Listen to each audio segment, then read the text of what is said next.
Good morning.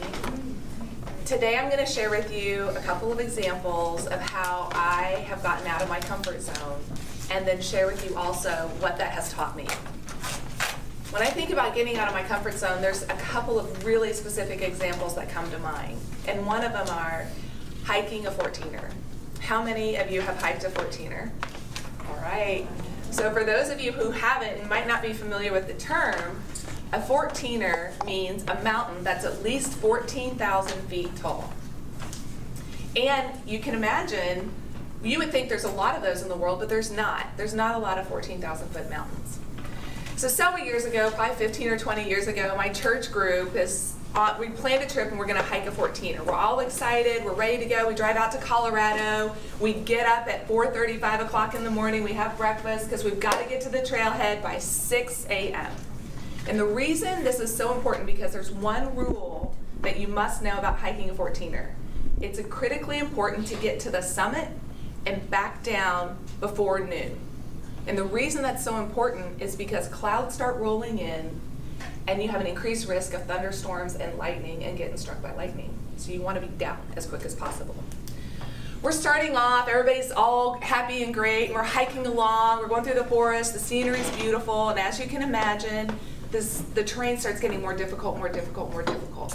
And we have to stop. We have to pause, we have to catch our breath.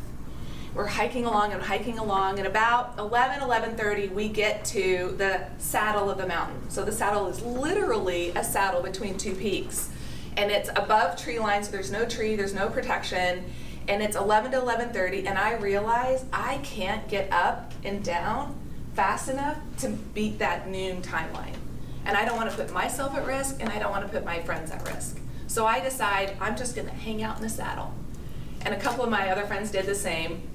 We watch the others go up to the summit. We can't see them all the way up the summit. They come back down. We're all excited of our accomplishment. We're sitting in the saddle. We're eating our lunch, and bam! Ooh. This clap of thunder happened. And our guide says, get your food, get your stuff, and get down. Get down. We've got to get lower down. We can't be out exposed. So quite an experience. So I didn't achieve my 14er.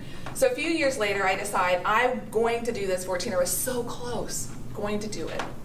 So I go out to Colorado. I actually hire a guide. I take altitude sickness medicine. I'm prepared. Again, we get up at this horrendously early hour.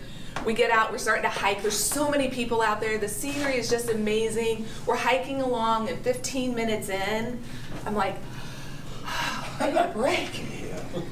So we take a break, and then we start again, and we're hiking along. 15 more minutes, I'm like, I need a break. So I'm feeling a little concerned at this point. So we're going along. My guide is very encouraging. We're hiking along. 15 more minutes, and I'm like, oh, man. I don't think I can do this. There's no way I'm going to make it to the top of a 14er in this by noon time frame. And so I just say, and I feel horrible, and I just say, I can't. I don't think I can physically do this. So then we come back down. And again, a few years later, my friends at the gym have decided to hike a 14er. And I decide I'm going to get up the gumption and I'm going to do it again. So not only are they hiking one 14er, they're hiking 4. Yeah. So this is called the 4 Democrats. So there are 4 14ers that are in a row, and you go up to one, come down just enough to go back up to that's considered hiking a 14er. So here we are again. We're all getting up early, have our breakfast, we're driving to the trailhead, and we're meeting some other friends at 6 o'clock. And this time we're starting above tree line. So there's no trees at this point in time. The scenery is not necessarily so beautiful. We're just looking at a lot of mountains, and we're hiking away. We're hiking and we're going along, and we have to take some breaks at this time because we're so high up and the terrain is so steep. So we're hiking, we take our breaks, and I feel pretty good. I feel pretty good about this. It's sunny, it's beautiful, it's amazing. And we're hiking up, and I'm there! I made it to the top of this 14er. It's my first 14er. So proud of myself. I'm so excited. Like I said, it's sunny, it's beautiful, it's amazing. So now we're celebrating. We take our pictures. They get some of these have like pictures, like a piece of paper that says, here's the mountain, and here's what you hiked. The feat that you achieve. This one has a big board. It's called Mount Democrat. I'm excited. Now we have to get down to get back up to Mount Lincoln. So we're hiking down Democrat, now we're going back up Lincoln. And this is hard. This is really hard. And I'm hiking along, and I get to the point, I'm at the top of the mountain, and I'm hiking I can only take about 5 steps and I have to take a break. And I realize all my friends are gone. I can't see anybody. So I'm just hiking along, and I come around this. So first of all, the clouds are starting to roll in at this point in time because it's about 11 o'clock. Come around this corner, they're all my friends, and I've done it! I've achieved my second 14er, 2 14ers in one day. I'm so excited.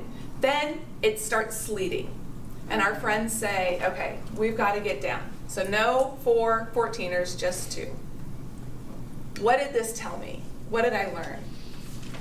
I learned that I'm capable of hiking a 14er, but maybe I'm not always able.